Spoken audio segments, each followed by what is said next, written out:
సింహ, legend, అఖండ వంటి చిత్రాలతో నటసింహం Nandamuri Balakrishna, mass దర్శకుడు బోయపాటి శ్రీను జోడీ సూపర్ హిట్ సాధించింది.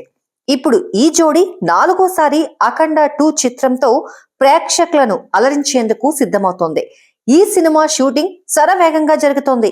అఖండ 2 మొదటి భాగం లాగానే హై వోల్టేజ్ యాక్షన్ సినిమా కాగా దానిలో భక్తి అంశం కూడా ప్రధానంగా ఉండబోతోంది.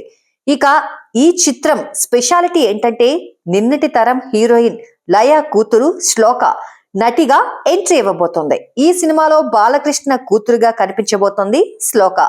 అఖండ మొదటి భాగంలో పోషించిన చిన్నారి పాత్ర కొనసాగింపుగా శ్లోక పాత్ర ఉంటుందని సమాచారం. ఈ సినిమాలో ఆమెకు ప్రధాన పాత్ర ఉంది.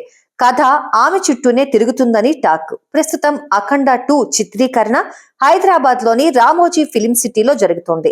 శ్లోక ఇటీవల ఈ చిత్ర షూటింగ్ లో చేరింది. ఈ సినిమాతో అభిమానులకు అనేక సర్ప్రైజుల్ని ప్లాన్ చేస్తున్నారు దర్శకుడు బోయపాటి. అఖండ 2 చిత్రాన్ని 14 రీల్స్ ప్లస్ సంస్థలు నిర్మిస్తున్నాయి. దసరా కానుకగా వచ్చే ఏడాది 25న విడుదల కాబోతోంది అఖండ 2.